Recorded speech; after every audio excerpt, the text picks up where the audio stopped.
میں نے جو قرآن کریم کی آیت تلاوت کی ہے اس میں اللہ پاک نے اللہ کی دی ہوئی نعمتوں کا شکر بجا لانے کا حکم فرمایا ہے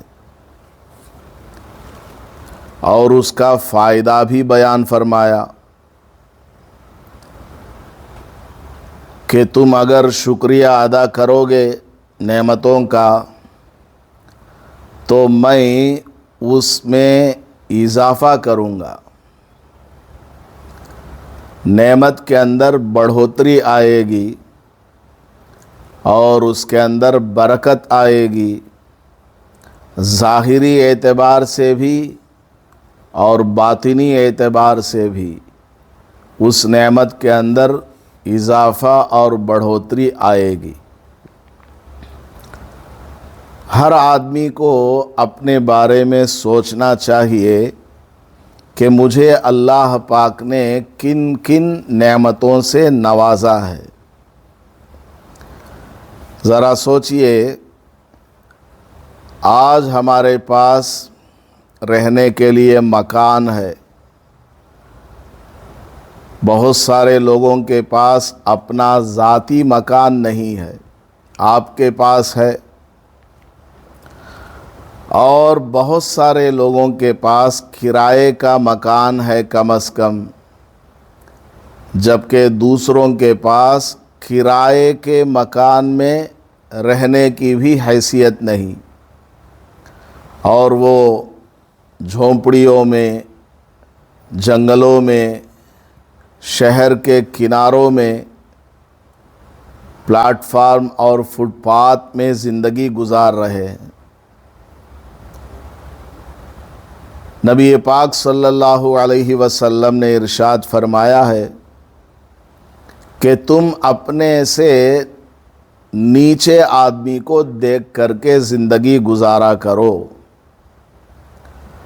تمہارے پاس جو نعمت ہے اس سے کم نعمت والے آدمی کی طرف دیکھا کرو، اس سے شکر کی نعمت حاصل ہوگی۔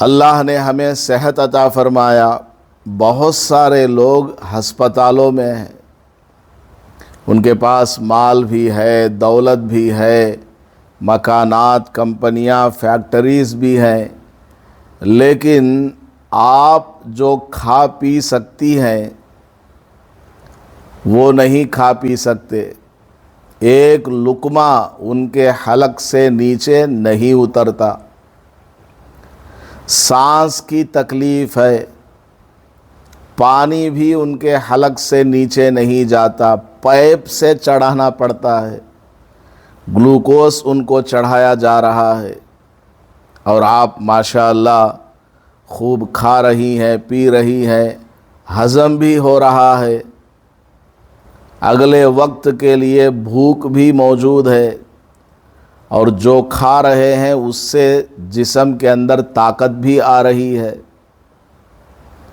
اور ہسپتالوں کے اندر جو لوگ ہیں، دوائی، ٹانک، باٹل، ان سب سے ان کی زندگی گزر رہی ہے۔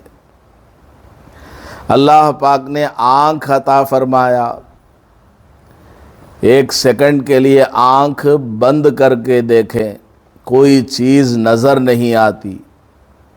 اگر اللہ پاک ہم سے یہ بینائی چھین لے، یہ آنکھوں کی روشنی غائب ہو جائے تو کس قدر ہمیں پریشان ہونا پڑے گا۔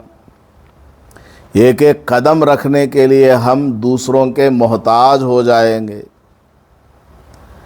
اپنی بیوی، بچوں کو، ماں باپ کو دیکھ نہیں پائیں گے۔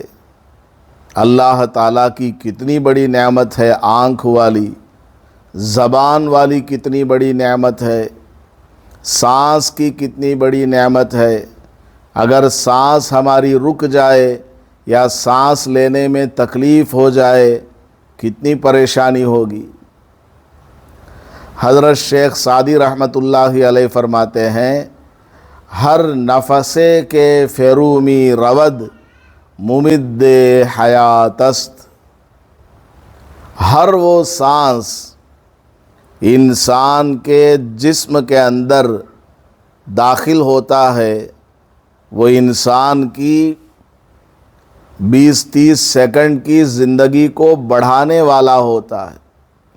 آپ نے سانس لیا تو اس سے آپ کی زندگی چند سیکنڈز کے لیے بڑھ گئی، اور اگر یہ سانس اندر نہ جائے تو کتنی تکلیف ہوگی۔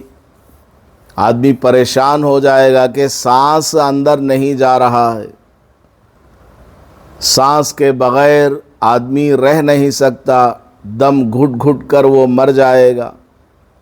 سانس صحیح سے چل رہا ہے اور اندر جا کر کے زندگی کو بڑھا رہا ہے، اور اندر جانے کے بعد یہ سانس رک جائے، باہر کو نہ نکلے، کتنی بڑی تکلیف ہوگی۔ بس ہوا لے رہے ہیں لیکن باہر کو نہیں آ رہی ہے ہوا۔ جیسے ایک غبارہ ہے، بیلون ہے، اس میں ہوا پھونکتے جائیں تو وہ پھٹ جائے گا۔ اسی طرح انسان کے جسم کے اندر یہ سانس داخل ہوتا رہے، جاتا ہی رہے، واپس نہ آئے تو پھر آدمی کا پیٹ پھول جائے گا، مر جائے گا۔ اس لیے فرماتے ہیں وَچوں بر می آید مفرح ذات، جب یہ سانس جسم سے باہر نکل کر آتا ہے تو یہ سانس جسم کو سکون پہنچاتا ہے۔ جیسے ہی سانس باہر آ گیا تو آدمی کو ایک سکون مل جاتا ہے۔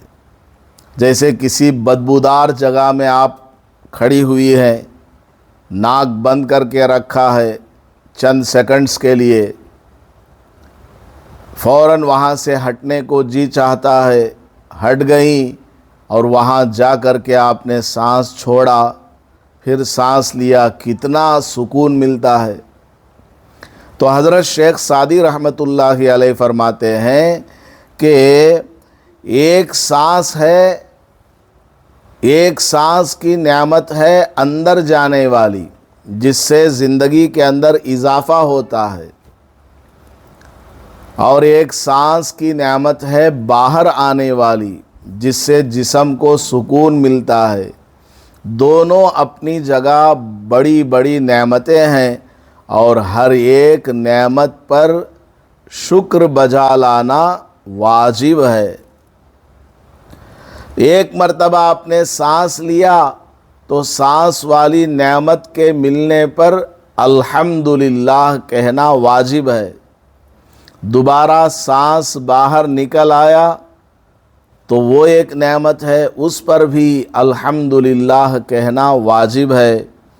اور 24 گھنٹوں میں آدمی کم سے کم 24,000 مرتبہ سانس لیتا ہے۔ اندازہ لگا لیجئے، ہر ایک نعمت پر الحمدللہ کہنا واجب ہے۔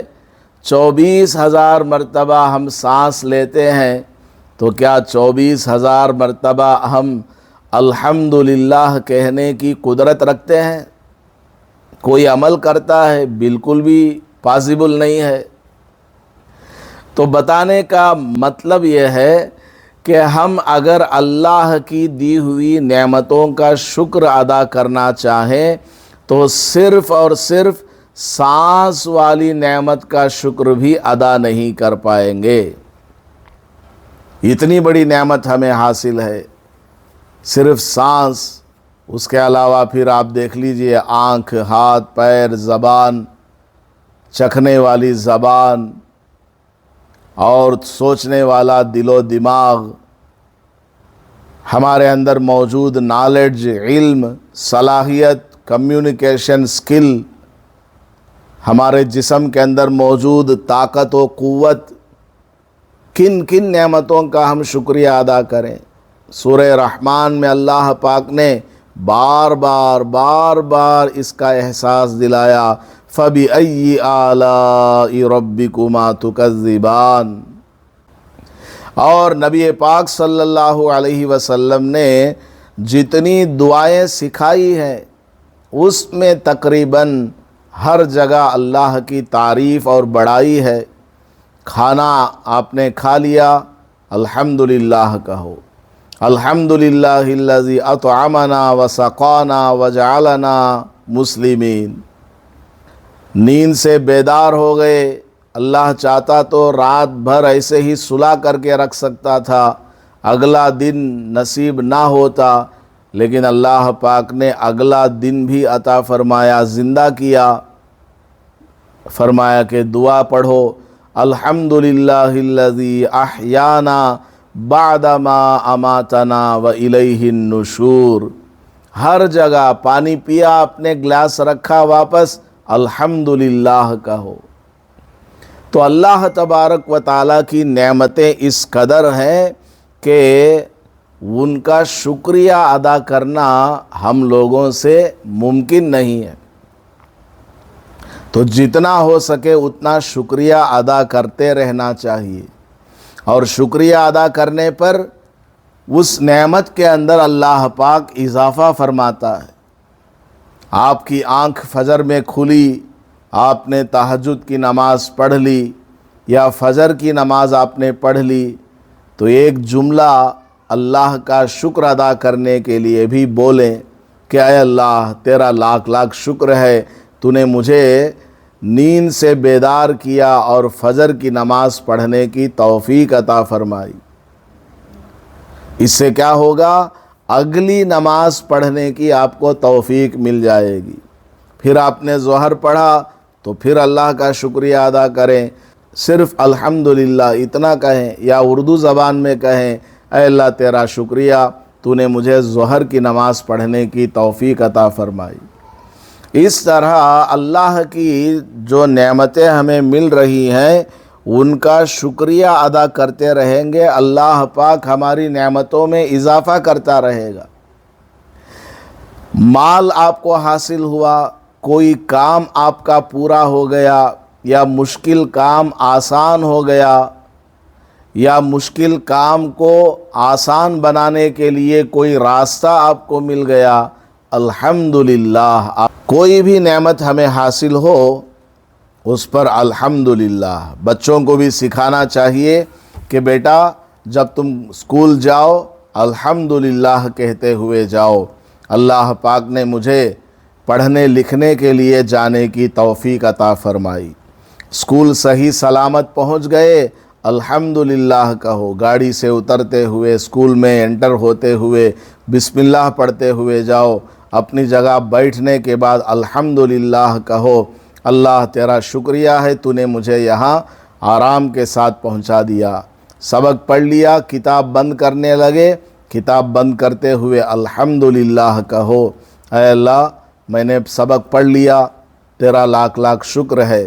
جب گھر واپس لوٹ آئے پھر الحمدللہ کہو کہ میں سکون کے ساتھ گھر واپس آ گیا، راستے میں کہیں مجھے ایکسیڈنٹ نہیں ہوا، کسی نے مجھے کچھ نہیں کہا۔ تو اپنے بچوں کو بھی الحمدللہ کہنے کی عادت ڈالنی چاہیے۔ اللہ تعالیٰ کی نعمتوں کا جتنا شکریہ ادا کریں گے اتنا اللہ پاک ان نعمتوں کے اندر اضافہ فرماتا ہے۔ ایک آدمی حج میں پہلی مرتبہ گیا، پہلی بار وہ حج کو گیا،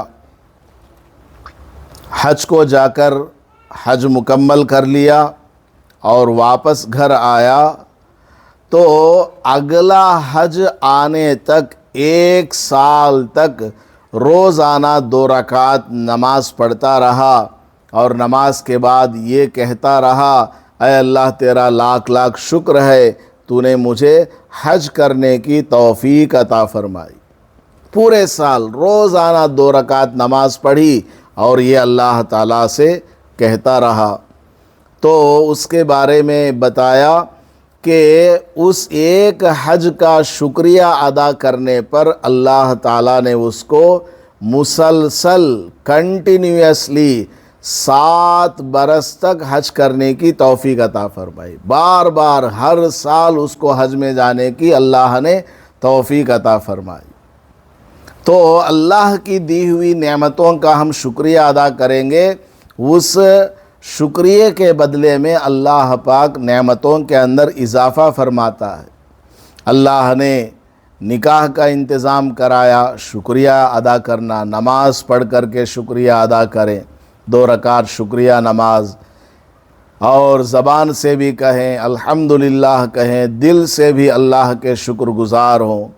پھر شادی ہو جائے تب اللہ تعالیٰ کا شکریہ ادا کریں، پھر پریگننٹ ہو جائیں تب اللہ کا شکریہ ادا کریں، 1 مہینہ پورا ہوا شکریہ ادا کریں، دوسرا مہینہ پورا ہوا شکریہ ادا کریں، 9 مہینے پورے ہو گئے شکریہ ادا کریں، ڈیلیوری ہو گئی شکریہ ادا کریں، بچے کو پہلی نظر دیکھا شکریہ ادا کریں، بچہ دودھ پینے لگا شکریہ ادا کریں۔ تو اللہ تبارک و تعالیٰ کی ہر نعمت پر شکریہ ادا کرنا سیکھنا چاہیے، اس سے نعمتوں کے اندر اضافہ ہوتا ہے، اور ناشکری ہرگز نہیں کرنا چاہیے۔ ایک اللہ والے سے لوگ ملاقات کرنے کے لیے گئے، ان کے جسم میں کسی جگہ پھوڑا ہو گیا تھا جس سے بڑی تکلیف ہوا کرتی تھی۔ لوگوں نے جا کر ان کی عیادت کی کہ حضرت آپ کو تو پھوڑا ہو گیا فلاں جگہ۔ حضرت نے فرمایا اللہ کا لاکھ لاکھ شکر ہے کہ وہ پھوڑا میری زبان پر نہیں ہوا، وہ تو کسی اور جگہ ہے، زبان پر تو نہیں ہے نا وہ پھوڑا، میری زبان صحیح سے کام کر رہی ہے۔ وہ پھوڑا آنکھ میں نہیں پیدا ہوا ورنہ میں دیکھ نہ پاتا، آنکھ تو میری صحیح سالم ہے، صحیح طریقے سے میں دیکھ پا رہا ہوں۔ وہ پھوڑا میرے کان میں نہیں ہوا ورنہ میں سن نہیں پاتا، اللہ کا لاکھ لاکھ شکر ہے کہ میرا کان صحیح سالم ہے۔ اس طرح جہاں پھوڑا ہوا تھا اس جگہ کو چھوڑ کر باقی پورے جسم کے اہم حصوں کا نام لے کر کے فرمایا کہ فلاں جگہ پھوڑا نہیں ہوا، اللہ کا شکر ہے، فلاں جگہ پھوڑا نہیں ہوا، اللہ کا شکر ہے۔ تو اللہ والوں نے ہمیں یہ تعلیم دی ہے کہ کبھی کوئی مصیبت یا آفت آ بھی جائے، کوئی بیماری آ جائے، تب بھی اللہ تبارک و تعالیٰ کا شکر ادا کرتے رہنا چاہیے، ناشکری ہرگز نہیں کرنا چاہیے۔ ناشکری انسان کو مایوسی تک لے جاتی ہے، بالآخر آدمی اللہ کا نافرمان بن جاتا ہے۔ شکر کا کلمہ زبان سے ادا کرنا چاہیے۔ حضرت جنید بغدادی رحمۃ اللہ علیہ کی خدمت میں ان کا ایک مرید حاضر ہوا اور آ کر کے کہنے لگا حضرت میں ذکر کرتا ہوں، خوب اللہ تبارک و تعالیٰ کا ذکر کرتا ہوں، کلمہ پڑھتا ہوں، درود شریف پڑھتا ہوں، استغفار پڑھتا ہوں، صبح شام ذکر و اذکار میں مصروف رہتا ہوں، لیکن مجھے اس ذکر کا فائدہ نہیں مل رہا ہے، مجھے اس ذکر سے لذت حاصل نہیں ہو رہی ہے جو کہ ہونی چاہیے۔ تو حضرت جنید بغدادی رحمۃ اللہ علیہ نے فرمایا ارے بھائی لگے رہو، ذکر کرتے رہو، اللہ کا شکر ادا کرو، کم سے کم تمہاری زبان تو اللہ کا نام لینے میں مصروف ہے، تمہارا دل اگرچہ متوجہ نہیں ہے، کانسنٹریشن نہیں ہے، لیکن کم سے کم تمہاری زبان تو اللہ کی عبادت میں ہے نا۔ آج تمہاری زبان اللہ کی عبادت میں مصروف ہے، چند دنوں کے بعد تمہارا دل بھی اسی طرف متوجہ ہو جائے گا۔ جو نعمت ابھی حاصل ہے اس کا شکریہ ادا کرو، انشاءاللہ اگلی نعمت بھی حاصل ہو جائے گی۔ تو جو بھی نعمت ہمیں مل رہی ہے یا ملی ہوئی ہے اس کا شکر ادا کرنا سیکھنا چاہیے۔ کھانے کے لیے 3 وقت مل رہا ہے، دنیا میں کتنے ایسے ممالک ہیں جہاں 1 وقت کا کھانا ملنا مشکل ہے، 1 گلاس پانی کا ملنا مشکل ہے، ایسے ممالک ہیں۔ جہاں پر ایک گلاس پانی ان کو ملنا مشکل ہے، کیچڑ ہٹا ہٹا کر کے گندے پانی میں سے پانی نکال کر اس کو چھان کر کے ابال کر کے وہ لوگ پی رہے ہیں۔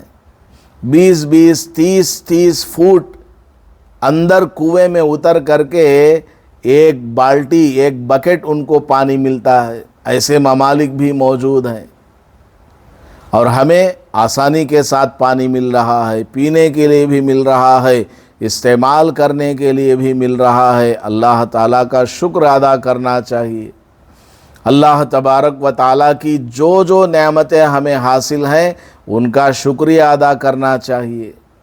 پہلے کے لوگوں کے بارے میں ذرا سوچئے، آج ہمیں گرمی دور کرنی ہے، ایک بٹن دبانا پڑتا ہے، پنکھا چالو ہو جاتا ہے، گرمی دور ہو جاتی ہے۔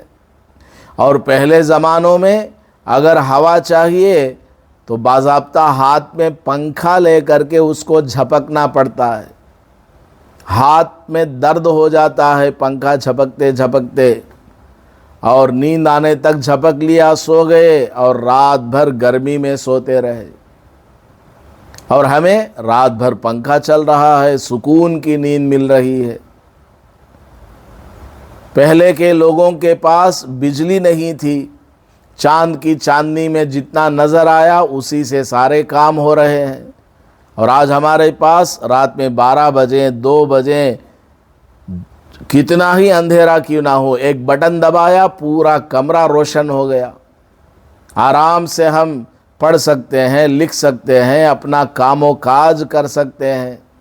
پہلے کے لوگ ایک گاؤں سے دوسرا گاؤں جانے کے لیے کئی دن سوچا کرتے تھے کہ کیسے جانا، کب جانا، گھوڑے کا انتظام کرو، بیل گاڑی کا انتظام کرو۔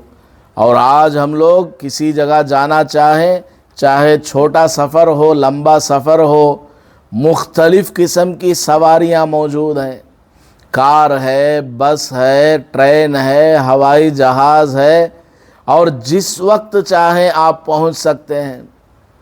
تمام تر سہولیات اس کے اندر ہیں، اے سی کنڈیشن ہے، پانی بھی ملتا ہے، کھانا بھی ملتا ہے، تمام تر سہولیات والی زندگی ہمیں حاصل ہے، پھر بھی ہم اللہ تعالیٰ کی ناشکری کریں، زبان پر گلا شکوہ کرتے رہیں، ہمیں یہ نہیں ہے، وہ نہیں ہے۔ جو ہے پہلے اس کا تو شکر ادا کرنا سیکھو۔ جو ہمارے پاس اللہ کی دی ہوئی نعمت ہے اس کا تو شکریہ ادا کرنا سیکھو۔ جو نہیں ہے اللہ تعالیٰ وہ بھی دے دے گا۔ بنی اسرائیل میں ایک بہت بڑا عبادت گزار بندہ تھا، 50 سال اس نے اللہ کی عبادت کی اور اس کا انتقال ہو گیا۔ اللہ تعالیٰ کی بارگاہ میں اس کو پیش کیا گیا۔ اللہ پاک نے کہا کہ میں نے تمہارے گناہوں کو معاف کر دیا۔ اس آدمی نے کہا اے اللہ، میرے نام اعمال میں تو کوئی گناہ نہیں ہے، میں نے تو 50 سال مسلسل تیری عبادت کی ہے، تو پھر تو کس گناہ کے بارے میں فرما رہا ہے کہ تو نے میرے اس گناہ کو معاف کر دیا؟ تو اللہ تعالیٰ نے فرمایا اچھا چلو میں تمہیں دوبارہ دنیا میں بھیجتا ہوں۔ اس آدمی کو دوبارہ زندگی عطا فرمائی اور وہ دنیا میں آ گیا۔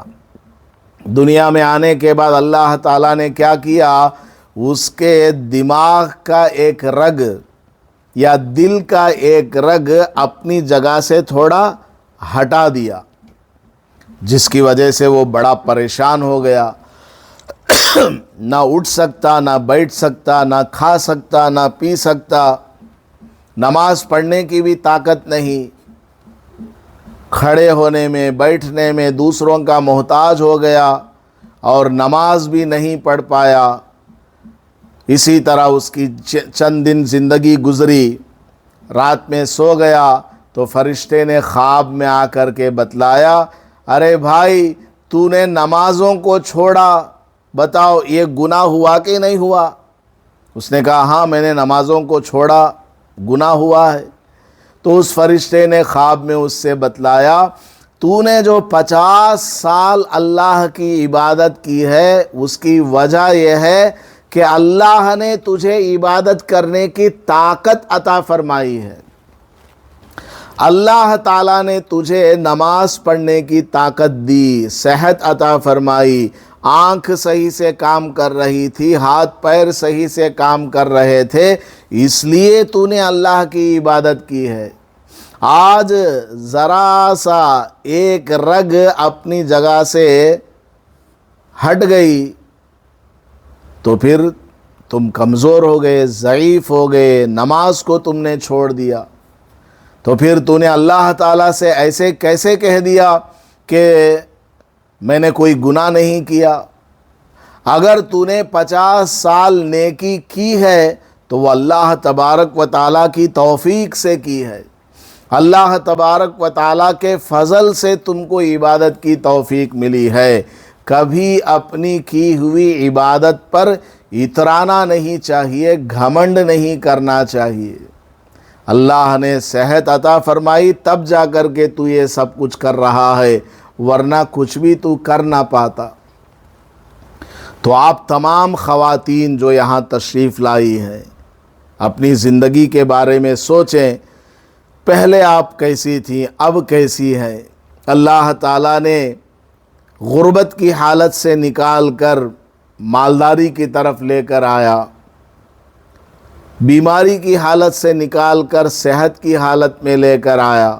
اپنے بارے میں سوچو، آپ جن قدموں سے چل کر یہاں تشریف لائی ہیں، اگر وہی قدم نہ ہوتے تو یہاں آنے میں کتنی تکلیف ہوتی، کتنی دقت کا سامنا کرنا پڑتا۔ اللہ تعالیٰ کی ایک ایک نعمت کا ہمیں احساس ہونا چاہیے اور اس کی قدر ہونی چاہیے اور اس کا شکر بجا لانا چاہیے۔ سب سے بہتر تو یہ ہے جب بھی کوئی نعمت حاصل ہو جائے، چاہے عبادت والی نعمت ہو یا دنیا والی نعمت ہو، اللہ کا شکریہ ادا کرے، الحمدللہ کہیں۔ کھانا پک گیا الحمدللہ کہیں، برتن صاف ہو گئے الحمدللہ کہیں، کپڑے صاف ہو گئے الحمدللہ کہیں، کپڑے سکھا دیے الحمدللہ کہیں، کپڑے سوکھ گئے الحمدللہ کہیں، کپڑے لے کر اپنے گھر میں آ گئیں الحمدللہ کہیں۔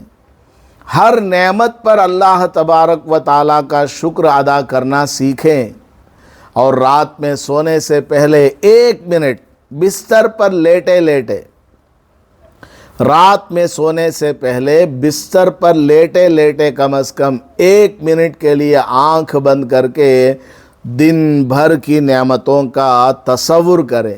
آج صبح سے لے کر شام تک اللہ کی کیا کیا نعمتیں مجھے ملی۔ وقت پر سارے کام ہو گئے، وقت پر بچے اسکول چلے گئے، وقت پر کھانا پک گیا، وقت پر سارے کام کو میں نے نمٹا دیا، نمازیں بھی میں نے پڑھ لی، فلاں کام بھی میں نے کر لیا، اور اب میں سونے جا رہی ہوں۔ اے اللہ، دن بھر کی تمام نعمتوں کی طرف سے میں تیرا شکریہ ادا کرتی ہوں۔ کتنا بڑا فائدہ ہو جائے گا۔ لَإِن شَكَرْتُمْ لَأَزِيدَنَّكُمْ، اللہ پاک نے ارشاد فرمایا ہے اگر تم میری نعمتوں کا شکریہ ادا کرو گے تو میں تمہاری ان نعمتوں میں اضافہ کروں گا، نعمتوں کے اندر بڑھوتری آئے گی، اضافہ ہوتا رہے گا۔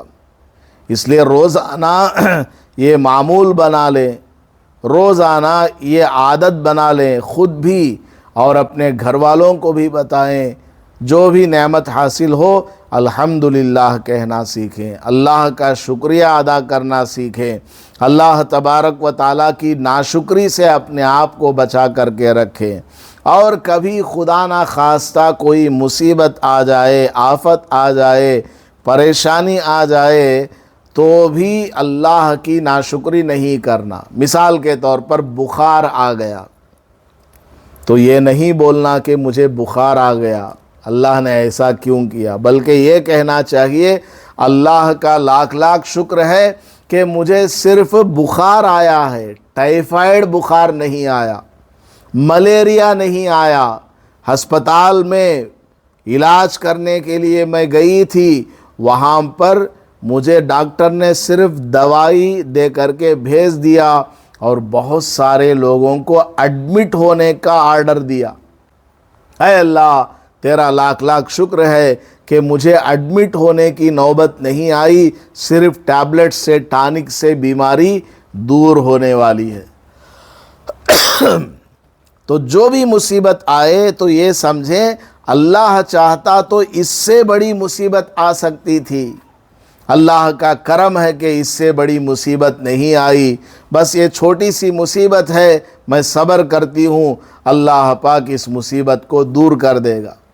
تو مصیبت بھی ہماری آزمائش کے لیے ہے، صحت بھی آزمائش کے لیے ہے، بیماری بھی آزمائش کے لیے ہے، مالداری بھی آزمائش کے لیے ہے، تنگ دستی بھی آزمائش کے لیے ہے، خوشی یہ بھی آزمائش کے لیے، غمی یہ بھی آزمائش کے لیے، گھر میں کسی کا پیدا ہونا بچہ وغیرہ یہ بھی امتحان ہے، کسی آدمی کا مر جانا یہ بھی امتحان ہے، کسی کا ناراض ہو جانا یہ بھی آزمائش ہے، کسی کا ہم سے راضی ہو جانا یہ بھی ایک آزمائش ہے۔ اللہ تعالیٰ دیکھنا چاہتا ہے میرا بندہ کس حالت میں کیا کرے گا، خوشی میں کیا کرے گا، غمی میں کیا کرے گا، صحت میں کیا کرے گا، بیماری میں کیا کرے گا، خوب کھا پی کر کے کیا کرے گا، بھوک کی حالت میں کیا کرے گا۔ اللہ تعالیٰ ہمیں مختلف حالات میں رکھ کر کے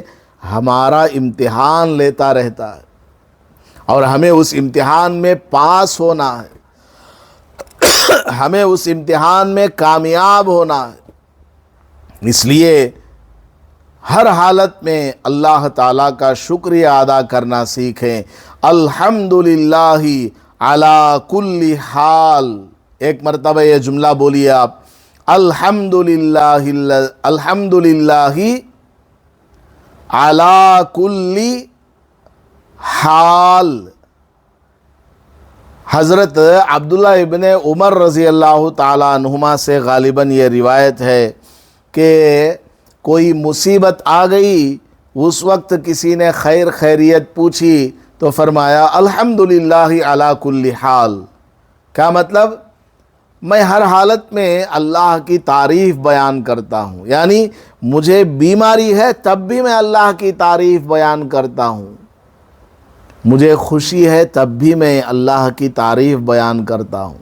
تو ہر حالت میں ہمیں اللہ تبارک و تعالیٰ کی تعریف بیان کرتے رہنا چاہیے۔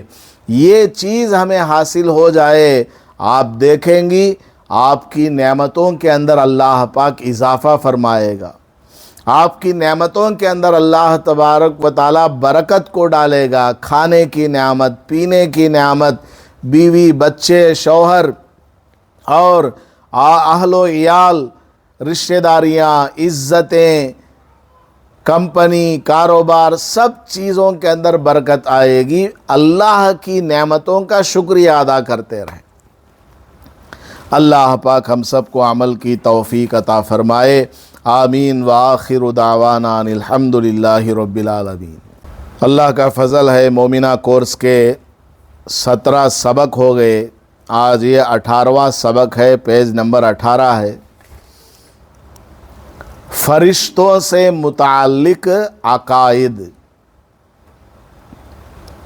زمین و آسمان میں اللہ تعالیٰ کے فرشتے بھی مقرر ہیں اور وہ اپنی اپنی ڈیوٹی کو انجام دیتے رہتے ہیں۔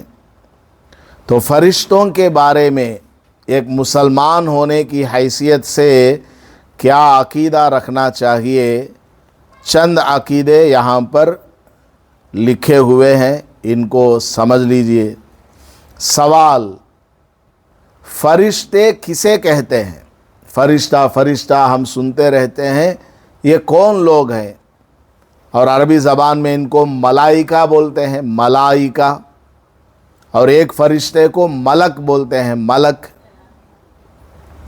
فرشتے کسے کہتے ہیں؟ جواب: فرشتے اللہ تعالیٰ کی پاک اور نورانی مخلوق ہیں۔ فرشتے کیسے ہیں؟ وہ پاک ہیں، یعنی ہر قسم کی برائی سے، عیب سے، گناہوں سے وہ پاک ہوتے ہیں، اور نورانی مخلوق ہیں۔ نورانی یعنی ان کے اندر روشنی ہوتی ہے، چمک ہوتی ہے ان کے اندر۔ اللہ تعالیٰ نے ان کو نور سے پیدا فرمایا ہے۔ وہ اللہ کے معزز بندے ہیں۔ فرشتے کون ہیں؟ اللہ تعالیٰ کے معزز یعنی قابل احترام، ریسپیکٹ فل، عزت والے وہ بندے ہوتے ہیں فرشتے۔ جیسا کہ قرآن میں فرمایا گیا ہے بل عباد مکرمون، ترجمہ بلکہ یہ یعنی فرشتے اللہ کے معزز بندے ہیں۔ سوال نمبر 2، فرشتے کس چیز سے پیدا کیے گئے؟ کیا میٹیریل ہے؟ انسان مٹی سے بنا ہے، فرشتے کس چیز سے پیدا کیے گئے؟ جواب، فرشتے نور سے پیدا کیے گئے ہیں۔ نور سے یعنی چمک سے، روشنی سے اللہ پاک نے ان کو پیدا فرمایا ہے۔ حدیث میں ہے خلقت الملائکۃ من نور، ترجمہ فرشتے نور سے پیدا کیے گئے ہیں۔ سوال نمبر 3، فرشتے کس حالت میں رہتے ہیں؟ فرشتوں کی حالت کیا ہوتی ہے؟ جواب، فرشتے ہمیشہ اللہ کی عبادت اور اطاعت میں رہتے ہیں۔ وہ اللہ کے کسی بھی حکم کی نافرمانی نہیں کرتے ہیں، جیسا کہ قرآن میں ہے لا یعصون اللہ ما امرہم ویفعلون ما یؤمرون، ترجمہ وہ یعنی اللہ کی فرشتے، اللہ کے فرشتے، وہ اللہ کی باتوں کی نافرمانی نہیں کرتے، اور جو حکم دیا جائے وہ کرتے ہیں، پورا کر دیتے ہیں۔ تو فرشتوں کی حالت کیا؟ ہمیشہ ایک جیسی حالت ہے۔ ہماری حالت کیا؟ کبھی ہم نیکی کرتے ہیں، کبھی برائی کرتے ہیں، کبھی نماز پڑھتے ہیں، کبھی نماز چھوڑ دیتے ہیں، کبھی اللہ کو خوش کرنے والا کام کرتے ہیں اور کبھی اللہ کو ناراض کرنے والا کام کرتے ہیں۔ لیکن فرشتے ایسی مخلوق ہے کہ کبھی بھی وہ اللہ تعالیٰ کی نافرمانی نہیں کرتے، ہمیشہ وہ اللہ کی عبادت اور فرما برداری کرتے رہتے ہیں۔ جو بھی آرڈر اللہ تعالیٰ دیتا ہے، ما امرہم، اللہ تعالیٰ ان کو جو بھی آرڈر دیتا ہے اس کی نافرمانی نہیں کرتے، بلکہ آرڈر کو پورا کرتے ہیں۔ یہ ہے فرشتوں کی حالت۔ سوال نمبر 4، فرشتے مرد ہیں یا عورت؟ جس طرح انسانوں کے اندر میل اور فیمیل ہوتے ہیں، کیا اسی طرح فرشتوں کے اندر بھی میل اور فیمیل ہیں؟ اور فرشتوں کی تعداد کتنی ہے؟ ان کا کاؤنٹ کتنا ہے؟ کتنے لاکھ یا کروڑ، ارب خرب کتنے فرشتے ہیں؟ جواب، فرشتے نہ مرد ہیں اور نہ عورت،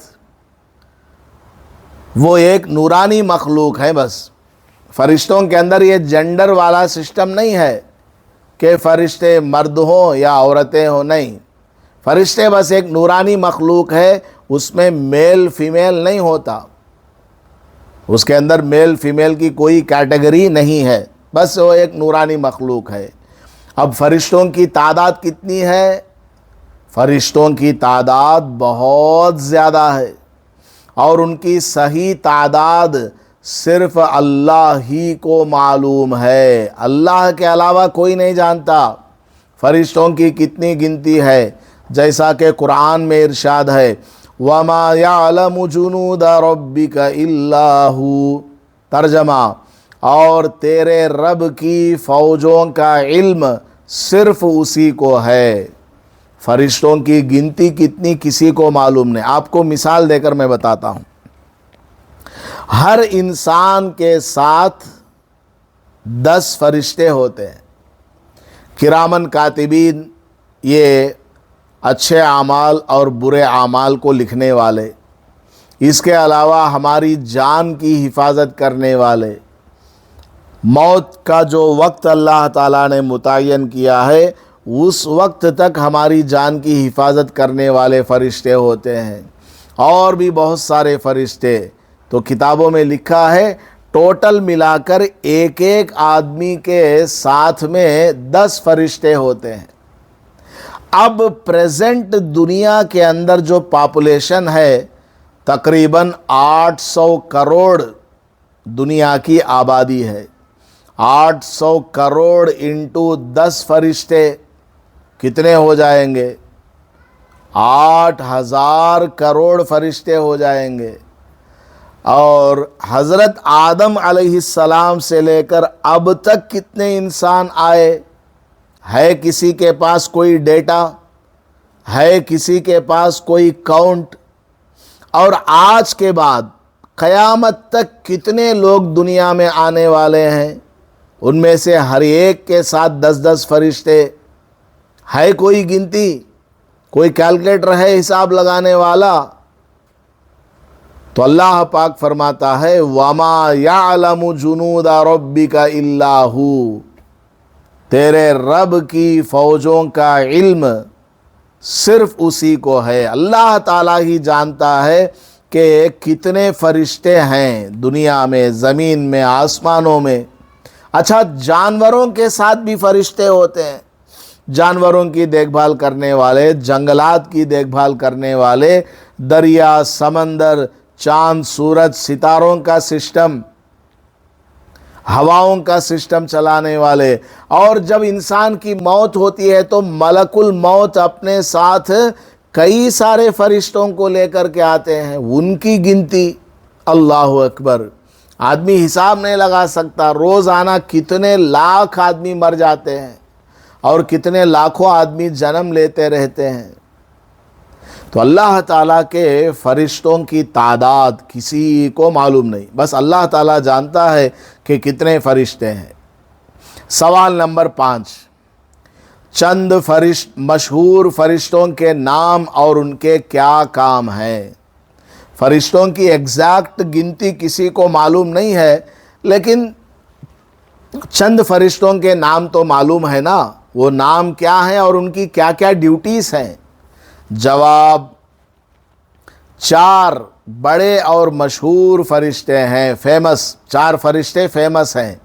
نمبر 1 فرشتے حضرت جبرائیل علیہ السلام، حضرت جبرائیل علیہ السلام، یہ سب سے بڑے فرشتے ہیں، ٹاپ موسٹ فرشتے ہیں، یہ سب سے زیادہ مقام اس فرشتے کا ہے تمام فرشتوں میں۔ ان کا کام کیا ہے؟ ان کا کام وحی لانا۔ وحی مطلب اللہ تبارک و تعالیٰ کا آرڈر آسمان سے لے کر آنا اور اللہ کا پیغام نبیوں تک پہنچانا۔ حضرت جبرائیل علیہ السلام کا کام یہی۔ حضرت آدم علیہ السلام سے لے کر آخری نبی جناب محمد الرسول اللہ صلی اللہ علیہ وسلم تک کم و بیش 1,24,000 پیغمبر دنیا میں آئے، سب کے پاس حضرت جبرائیل ہی پیغام لے کر کے آئے، اللہ کا آرڈر اور اس کا حکم لے کر کے آئے۔ یہ ان کی ڈیوٹی ہے۔ قرآن میں ہے نزل بہ الروح الامین علی قلبک، ترجمہ اس پر امین روح یعنی جبرائیل نازل ہوئی تاکہ وہ تیرے دل پر اللہ کا پیغام پہنچائے۔ یعنی حضور پاک صلی اللہ علیہ وسلم کے پاس امین روح یعنی امانت والی روح کون ہے؟ وہ حضرت جبرائیل علیہ السلام، یہ نازل ہوئی۔ اللہ تعالیٰ نے حضرت جبرائیل کو نازل فرمایا، حضور صلی اللہ علیہ وسلم کی خدمت میں بھیجا کہ کیوں؟ تاکہ وہ اللہ کا پیغام حضور کے دل پر نازل کریں، قرآن کو نازل کریں۔ یہ ان کی ڈیوٹی ہے حضرت جبرائیل علیہ السلام کی۔ تمام نبیوں کے پاس اللہ تعالیٰ کا آرڈر لے کر جایا کرتے تھے۔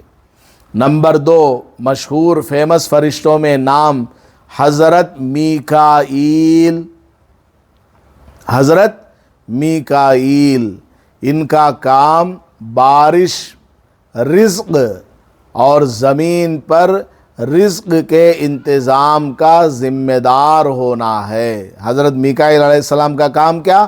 بارش برسانا، زمین میں رزق کا انتظام سنبھالنا، کہاں سبزیاں ترکاریاں، کہاں پر اناج وغیرہ، کہاں پھل فروٹ ہو، کہاں پانی ہو کہاں نہ ہو، کون سی کھیت میں فصل نکل آئے، یہ سب ڈیوٹی اللہ تعالیٰ نے حضرت میکائیل علیہ السلام کو عطا فرمایا ہے۔ نمبر 3 حضرت اسرافیل، حضرت اسرافیل، ان کا کام قیامت کے دن سور پھونکنا ہے۔ سور کا مطلب ایک سینگ کی شکل کی کوئی چیز ہے جس میں چھوٹا سا سوراخ ہے، منہ کے پاس اس کو پکڑیں گے، پھونکیں گے تو دوسری طرف بڑا سوراخ ہے، اس میں سے آواز آئے گی۔ وہ جو پھونکنے والی چیز ہے اس کو کیا بولتے ہیں؟ سور بولتے ہیں، سور۔ حضرت اسرافیل علیہ السلام کا کام کیا؟ قیامت والے دن جب اللہ تعالیٰ کا آرڈر ہوگا سور وہ پھونکیں گے۔ جب وہ سور پھونکیں گے ایسی بھیانک آواز آئے گی، اس قدر زوردار وہ آواز ہوگی، سننے والے سارے لوگوں کے کان کے پردے پھٹ جائیں گے اور سب لوگ مردہ ہو کر کے پڑ جائیں گے زمین پر، اور زمین و آسمان تباہ و برباد ہو جائیں گے۔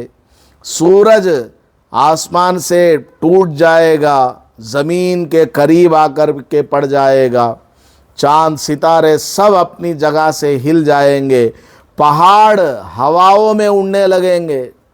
جس طرح روئی پہاڑوں ہواؤں میں اڑتی ہے اس طرح پہاڑ اڑنے لگیں گے۔ حضرت اسرافیل علیہ السلام وہ اپنے ہاتھ میں سور لے کر کے کھڑے ہوئے ہیں، انتظار میں ہیں، کان لگائے ہوئے ہیں اللہ کی طرف۔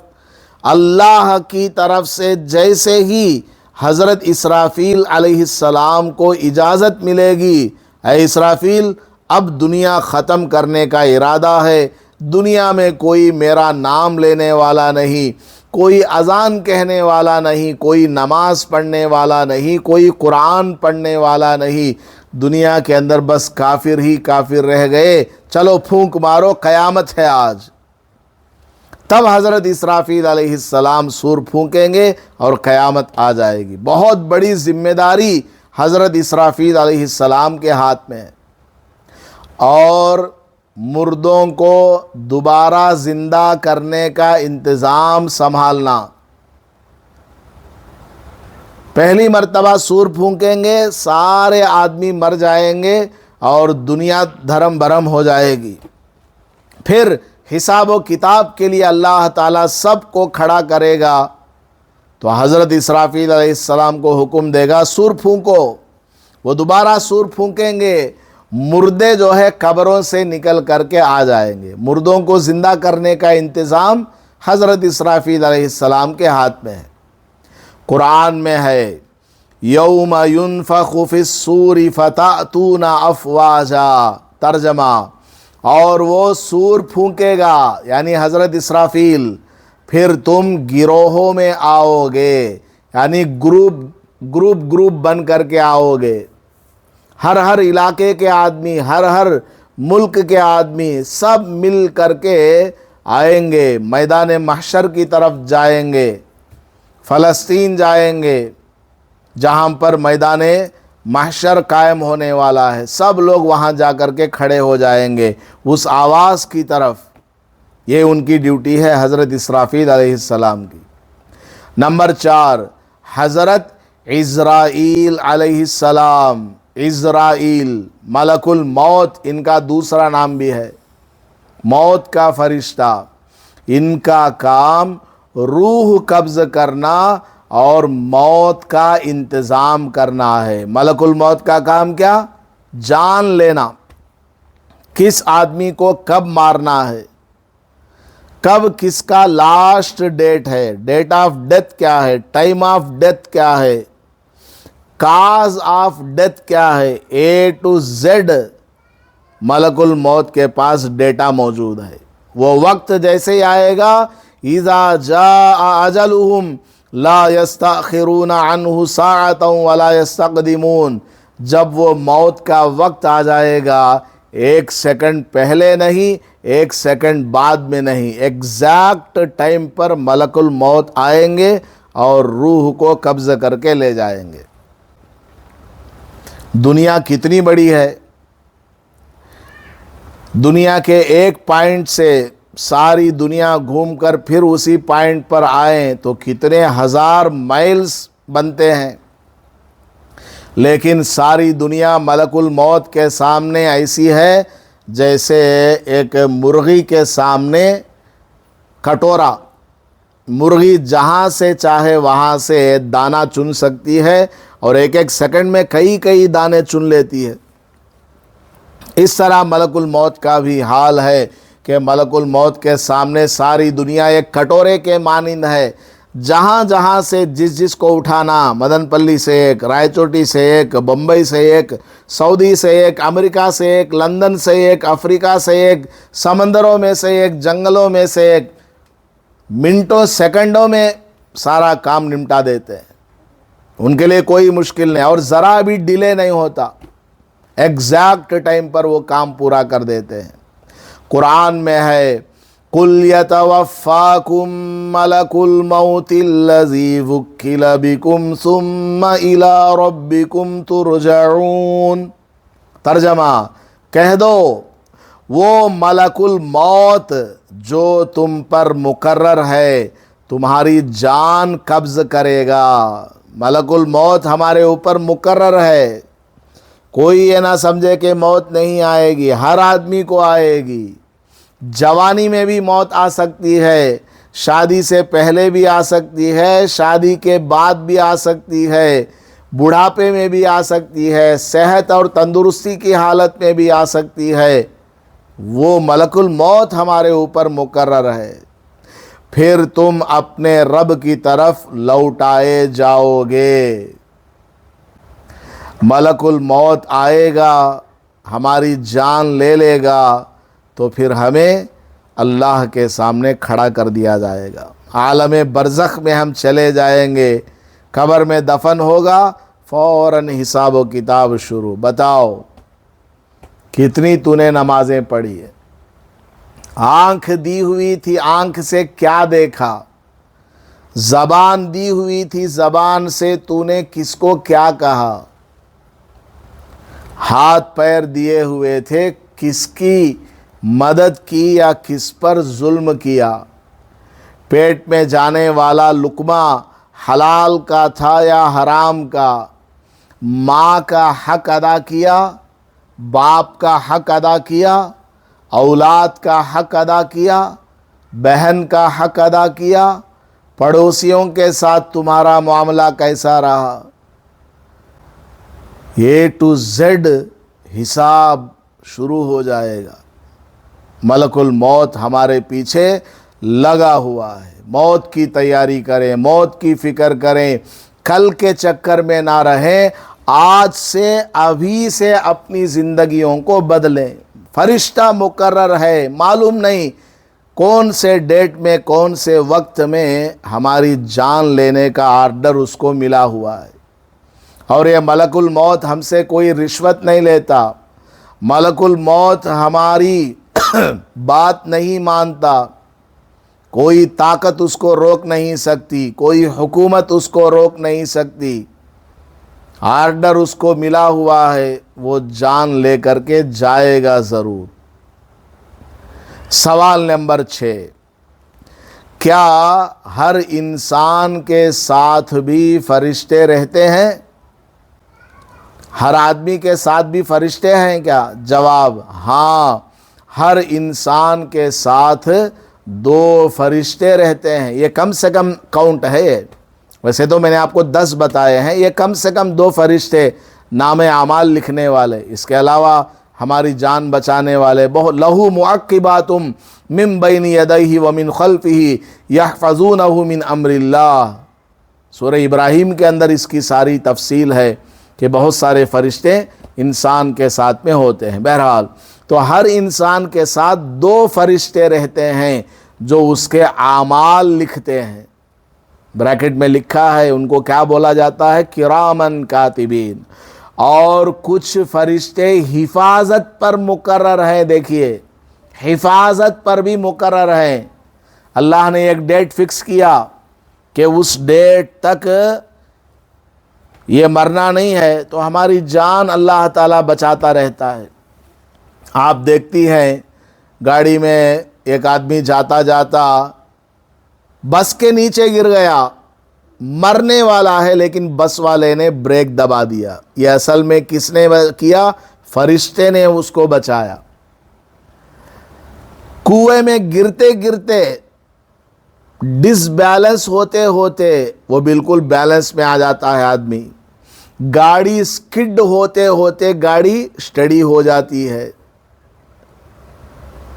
تو یہ سب کیا ہے؟ موت کے منہ میں آدمی چلا گیا، ڈاکٹروں نے ہاتھ اٹھا دیا، یہ آدمی مر جائے گا، لیکن اللہ تعالیٰ اس کو زندہ ہسپتال سے گھر لاتا ہے۔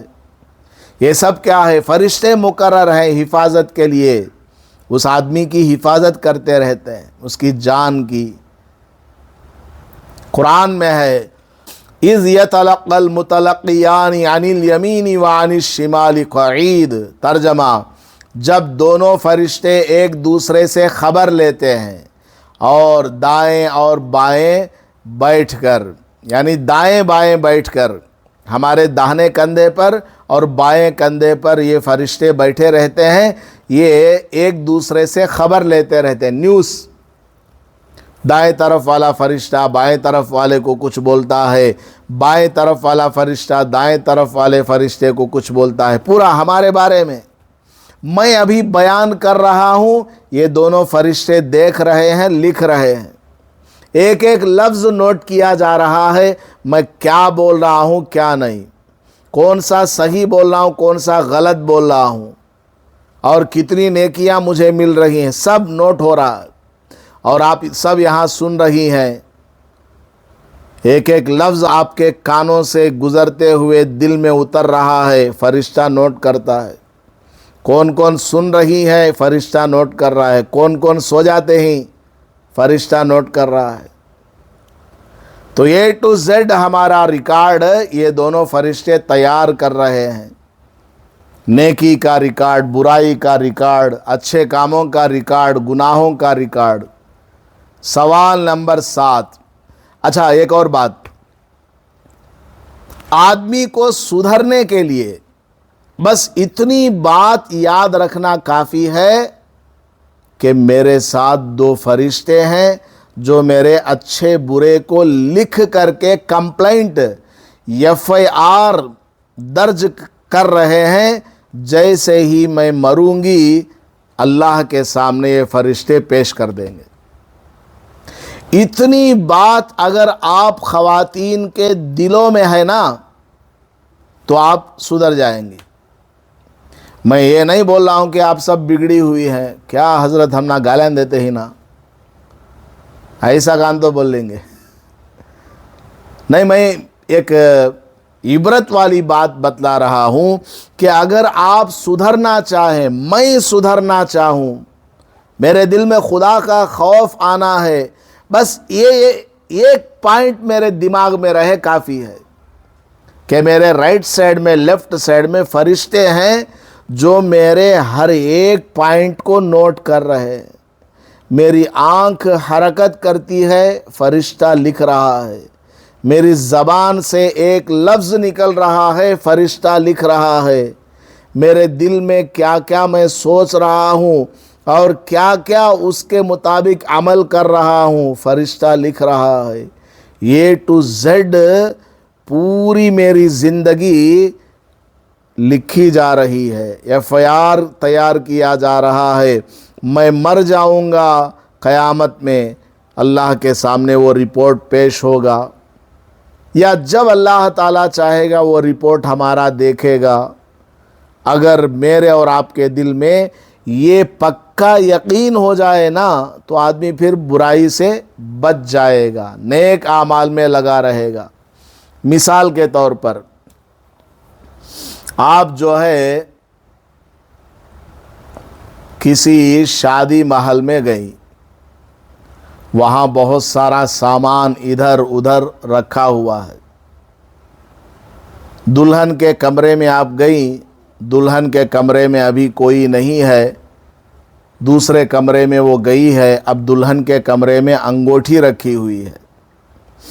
آپ کا دل چاہا، شیطان نے وسوسہ ڈالا، بڑی اچھی ہے انگوٹھی، اس کو چرا لو، کوئی دیکھنے والا نہیں۔ جیسے ہی آپ نے ہاتھ بڑھایا اس انگوٹھی کو اٹھانے کے لیے، آپ کی نظر پڑ گئی کہ وہاں پر سی سی کیمرہ لگا ہوا ہے، تو آپ کیا کریں گی؟ فوراً اپنا ہاتھ ہٹا لیں گی، ارے یہاں تو دیکھنے والا موجود ہے، سی سی کیمرے سے ہماری نگرانی کی جا رہی ہے۔ یا آپ انگوٹھی اٹھانے گئی، اچانک پیچھے سے آواز آ گئی، عورتوں کے آنے جانے کی آواز آ گئی، تو آپ فوراً انگوٹھی چرانے سے پیچھے ہٹ جاتی ہیں، ہاں دیکھنے والے آ گئے پیچھے۔ تو ہمارے دل کے اندر لوگوں کا خیال ہے، کوئی برائی کرتے ہوئے، کوئی چوری کرتے ہوئے چھپ چھپ کر کے کام کرتی ہے تاکہ کوئی ہم کو دیکھ نہ لے، اور فرشتے وہ تو 24 گھنٹے ہمیں دیکھ رہے ہیں، پھر بھی برائی کس طرح کر لیتی ہیں سمجھ میں نہیں آتا۔ جس طرح انسان سے، آدمی سے، سی سی ٹی وی سے شرما کر کے ہم برائی سے بچ جاتے ہیں، اسی طرح یہ جو فرشتے ہمارے کندھوں پر مقرر ہیں، ان کو دیکھ کر کے، ان کا خیال دماغ میں لا کر کے برائی سے کیوں نہیں بچتے؟ تو اس لیے میں نے کہا، اگر یہ ایک بات آپ کے دل و دماغ میں اتر جائے، انشاءاللہ زندگی سدھر جائے گی۔ بچوں کو بھی بتلانا کہ بیٹا دیکھ لینا، تیرے دائیں بائیں کندھوں پر فرشتے مقرر ہیں جو لکھ رہے ہیں A to Z، کوئی برائی نہ کرنا، جھوٹ مت بولنا۔ بچپن سے ہی بچوں کو تعلیم دیجیے، دیں گے انشاءاللہ۔ سوال نمبر 7، کیا فرشتوں کو موت آئے گی؟ جواب، قیامت کے دن سب فرشتے بھی مر جائیں گے، کوئی زندہ رہنے والا نہیں، فرشتوں کو بھی موت آ جائے گی، اور صرف اللہ ہی باقی رہے گا۔ باقی رہنے والی ذات بس ایک اللہ کی ہے۔ قرآن میں ہے، کل شیء ہالک الا وجہہ۔ ترجمہ، ہر چیز ہلاک ہو جائے گی سوائے اللہ کی ذات کے۔ یہاں وجہہ ہے، وہ یہ گولتا لکھی گئی عربی میں، یہ بائی مسٹیک ہے، وجہہ آخر میں گولتا نہیں ہے، وہ ہاں ہے، بس الٹا پیش ہے وہاں۔ خیر، دعا کیجئے مجھے اچھی طرح ٹائپنگ کرنا آ جائے، عربی، اردو، تیلگو، ہندی، کنڑا، تمل، یہ سب میں سیکھ جاؤں، بہترین کمپیوٹر کا ماسٹر بن جاؤں، تاکہ زیادہ سے زیادہ لوگوں کی صحیح سے خدمت کر سکوں، آمین۔ ہاں، ترجمہ، ہر چیز ہلاک ہو جائے گی سوائے اللہ کی ذات کے، سب فنا ہونے والی ہے، زمین آسمان سب، کوئی آدمی نہیں بچے گا، فرشتے بھی مر جائیں گے۔ سوال نمبر 8، کیا فرشتے گناہ کرتے ہیں؟ فرشتے گناہ کرتے ہیں کیا؟ جواب، نہیں، فرشتے ہر طرح کے گناہ سے پاک ہیں، وہ ہمیشہ اللہ کے حکم پر عمل کرتے ہیں، جیسا کہ فرمایا گیا، لا یسبقونہ بالقول وَهُمْ بِأَمْرِهِ يَعْمَلُونَ۔ ترجمہ، وہ یعنی فرشتے اللہ کے حکم سے پہلے کسی بات کو نہیں کہتے، یعنی اللہ تعالیٰ جب تک اجازت نہیں دیتا اس سے پہلے یہ کچھ بھی بولتے بھی نہیں، کوئی کام کرتے ہی نہیں۔ اللہ کی اجازت سے پہلے، اللہ کے حکم سے پہلے یہ فرشتے کسی بات کو نہیں بولتے، نہیں کرتے، اور اس کے حکم پر عمل کرتے ہیں۔ اللہ تعالیٰ کا جو بھی حکم ہوگا اس پر یہ فرشتے عمل کرتے ہیں۔ سوال نمبر 9، فرشتوں پر ایمان لانے کا کیا مطلب ہے؟